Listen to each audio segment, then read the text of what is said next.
विग्रहाय हेमापच्छवि सुंदराय तस्मै महाप्रेम रास प्रदाय चैतन्य सुंदराय नमो नमः। हरे कृष्ण कृष्ण कृष्ण हरे हरे, हरे राम राम राम हरे हरे। राधे श्रीधाम नवद्वीप, শ্রীধাম নবদ্বীপ আমার সেই শচী নন্দন গোরা। আজ সেই শচী গর্ভ সিন্ধু ইন্দু, যিনি কিনা লীলা পুরুষোত্তম কারণ্য ঘন বদান্য সুন্দর ভাবনিধি আমার গৌর হরি। আজকে ও জগতের মাঝে এসে এই কলি ঘর তিমিরার মাঝে এহ জগতে অন্ধকার যেমন আলো দূরীভূত করে দিতে পারে একটা আকাশের চাঁদ, যারা এহ জগতের অন্ধকার দূরীভূত করতে পারে গগনের একটা চাঁদ। আর আজকে আমাদের এই কলিযুগের ঘোর তিমিরের ঘোর অন্ধকারের অন্ধকার দূর করে দিল কে? সেই নবদ্বীপে মা যে উদয়,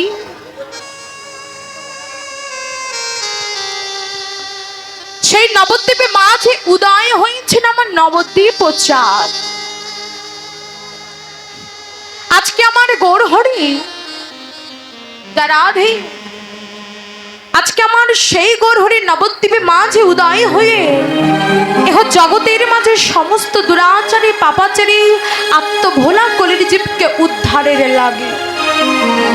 রাধে হরি বল আবার শুরু করেছে। বেশ, আমি কেন, আমার বাবা আসলেও থামাতে পারবে না। রাধে হরে কৃষ্ণ হরি বল। এহ জগতের মাঝে নবদ্বীপে মাঝে আমার গৌর হরি আজকে অবতীর্ণ হলেন। আজকে চৈতন্য চরিতামৃতে বললেন, অনর্পিতাঙ্গ চরিণ চিরাতে করুণায় অবতীর্ণ কলৌ সমর্পয়িত উন্নত উজ্জ্বল রসাং সভক্তি শ্রিয়াম হরিপুরাটা সুন্দর দুতিমি কদম্ব সন্দীপিত সদা হৃদয় কন্দরে স্ফুরত বসচি নন্দন। আজ বলছেন গৌর হরি উদয় হয়েছেন শুধু একা একা নয়, এমনি এমনি নয়, যিনি সাথে করে নিয়ে এলেন তা কখনো কোনোদিনও অর্পণ করা হয়নি এমন প্রেম সম্পদ। শুধু তাই না, আজকে বললেন হৃদয় কন্দরে স্ফুরত বসচি নন্দন। বলছি ও বাবারা,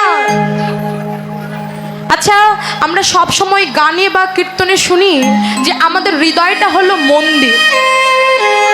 কি বাবা শুনি না যে আমাদের হৃদয়টা হলো মন্দির, কিন্তু এই শ্লোকের মাঝে কেন বলা হলো হৃদয় কন্দরে?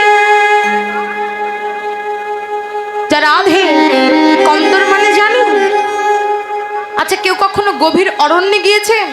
অনেক গভীর বন, দেখবেন অনেক বড় বড় বনের মাঝে অনেক বড় বড় গুহা থাকে। এমন এমন গুহা থাকে যেখানে কখনো আলো প্রবেশ করে। এমন গুহাকে বলা হলো কন্দর, সাদৃশ্য করা হলো। তাহলে আমরা সবাই জানি আমাদের হৃদয়টা মন্দির, কিন্তু এই মন্দির বাদে কেন কন্দর বলা হলো? আজকে মহাজন আস্বাদন দিলেন বাবা যে আমাদের হৃদয়খানা মন্দির ছিল, আমাদের হৃদয়খানা মন্দির ছিল, কিন্তু কালের প্রবাহে যত দিন যাচ্ছে এই দিন যেতে যেতে এই মন্দির পরিচর্যাহীন হয়ে কখনো জানি কন্দরে পরিণত হয়ে গেছে। এই মন্দিরখানা আর মন্দির নেই, এই মন্দিরখানা কখনো জানি কন্দরে পরিণত হয়ে গেছে। আজকে বলছেন সদা হৃদয় কন্দরে স্ফুরত বসচি নন্দন। হে গৌর হরি, হে আমার গৌরাঙ্গ চাঁদ, আমার যে মন্দিরখানা, আমার যে হৃদয় মন্দিরখানা আমি কন্দর করে ফেলেছি,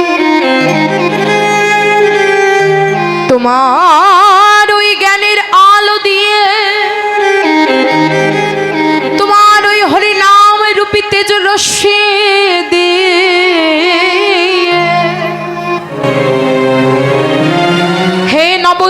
প্রচার। হে আমার গৌর হরি, তোমার ওই হরি নাম রূপে, তোমার ওই জ্ঞানের প্রভা দিয়ে, তোমার ওই জ্ঞানের আলো দিয়ে আমার এই হৃদয় কন্দরখানা পুনরায় মন্দির করে দাও। আমার এই হৃদয় কন্দরখানা পুনরায় মন্দির করে দাও।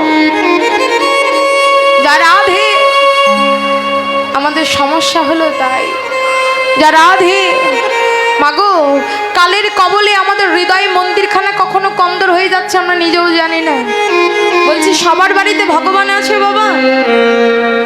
ঠাকুর ঘর আছে তো না? আর মায়েদের আছে? বলছি ও মায়েরা, বাড়িতে মন্দির আছে, ঠাকুর ঘর আছে? আছে, বাহ বেশ। এদিকে যা শুরু হয়েছে, রাধে আসলে কীর্তনিয়ার বয়স কম তো, এই জন্য কীর্তন শুনতে ইচ্ছে করছে না। রাধে হরিবা বলছে এই যে ঠাম্মা, এদিকে আমার দিকে তাকান, ডাকেন তো, ঠাম্মাকে ডাকেন।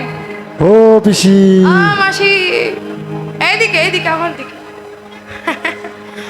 রাধে বলছি বাড়িতে ঠাকুর ঘর আছে? হ্যাঁ বেশ। তো ঠাকুর ঘরে নিত্য সেবা অবশ্যই দেন না? আচ্ছা দেখবেন বাড়ির মধ্যে সব থেকে সুন্দর জায়গা কোনটা? বর্তমান পরিস্থিতি তাই। এখন মানুষ মানে বর্তমানে মানুষ বাড়ি ঘর করার আগে টয়লেটটা ভালো, মানে ওয়াশরুমটা আগে টাইলস করে, তাই না? আচ্ছা তারপরে কোনটা সুন্দর জায়গা? হ্যাঁ, ঠাকুর ঘরখানা। কি মা, তাই না? বলে আমরা প্রত্যেকে জানি ভগবান থাকে, তাই কি করি বাড়ির সুন্দর করে ঠাকুর ঘরখানা টাইলস দিয়ে, শ্বেত পাথরে দিয়ে, মোজাইক করে সুন্দর করে বানায়। আচ্ছা মা একবার ভেবে দেখো তো, তুমি বিশ্বাস করো সেখানে ভগবান আছে, তাই বলে সুন্দর করে ঠাকুর ঘরটাকে তৈরি করলে, আর যেই মন্দিরে অনবরত গোবিন্দ বিরাজমান, যেই মন্দিরে অনবরত গোবিন্দ বিরাজমান, বলুন তো এই মন্দিরখানাকে আমরা কজনা সুন্দর করে সাজাতে পেরেছি? কি মা পেরেছি? এই মন্দিরখানাকে কজনা সুন্দর করে সাজাতে পেরেছি? বলে বহু জন্মার্জিত ময়লা রাশি আবর্জনা দ্বারা আমাদের এই মন্দিরখানা কন্দরে পরিণত করেছি। এর থেকে পরিত্রাণের উপায় নেই? আছে। দেখো একটি বাড়িতে যদি 10 বছরে না থাকা যায় বাবা, 10 বছরে না থাকা গেলে সেই বাড়িটির মধ্যে ময়লা আবর্জনা পরিণত হয়ে গিয়ে সেই বাড়িটা বাসস্থানের উপযোগী হয় না। কিন্তু একদিন গিয়ে যদি কোনো পরিষ্কারক বাড়িটিকে পরিষ্কার করে একটি আলো জ্বালিয়ে দেয় বা লাইট জ্বালিয়ে দেয়, আচ্ছা বলুন তো সে বাড়িটিতে থাকা যাবে? হরিবল, সে বাড়িটিতে বসবাসের উপযোগী হয়ে যায়। আজকে বললেন তোমার এই হৃদয়খানা কন্দরে পরিণত হয়েছে, ময়লা আবর্জনায় পরিণত হয়েছে, তো কি হয়েছে? চলে যাও একজন সৎ গুরুরূপী পরিষ্কারকের কাছে। সেই সৎ গুরুরূপী পরিষ্কারকের কাছে গিয়ে এই যে দীক্ষা নিয়ে, সে গুরু যদি একবার কৃপা করে তোমার জ্ঞান চক্ষুটা প্রজ্বলিত করে দেয়, নিতাই গৌর হরি বলে বলে হৃদয় মাঝে অনবরত গোবিন্দ হরিবা। আজকে আমার গৌর হরি নবদ্বীপ যা বলছেন পূরবের ভাবে ভাবিত হয়েছে। যা রাধে দেখুন আজকে গৌর হরি সহচর গণকে নিয়ে হরি নামে খেলা খেলছে।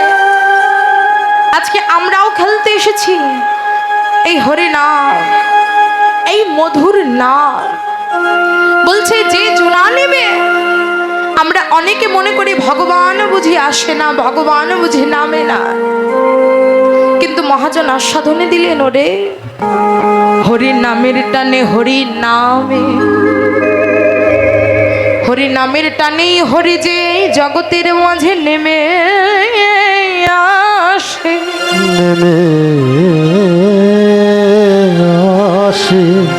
বলছে না হরি নামের টানে, হরি নামে। তবে হতে হবে। মাগো, আমরা টিভি দেখছি, মোবাইল টিপছি আর হরে কৃষ্ণ করছি, এভাবে বললে হরে কৃষ্ণ যা রাধে ভগবান নামবে তো? হ্যাঁ, যা রাধে বলে হরি নাম করছি আর পাশে বসে থাকা মানুষের সাথে গল্প করছি, তাহলে কি হরি নামবে তো? নামবে না। আজকে বলছে শাস্ত্রে বললে হেন কৃষ্ণ নাম জীবে লয় বহুবার, তবু যদি না হয় প্রেমোদয়, না বহে অশ্রুধার,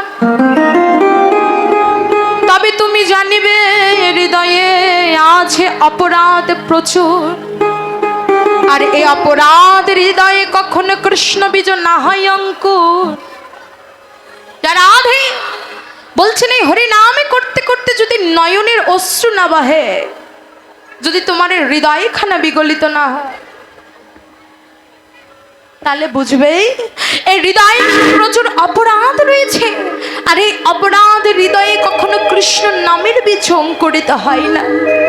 মাগো, যারা হরি নামকে ভালোবাসে, আজকে বললে এই হরি নাম কৃষ্ণ নাম বড় মধু, যে জনা কৃষ্ণ ভজে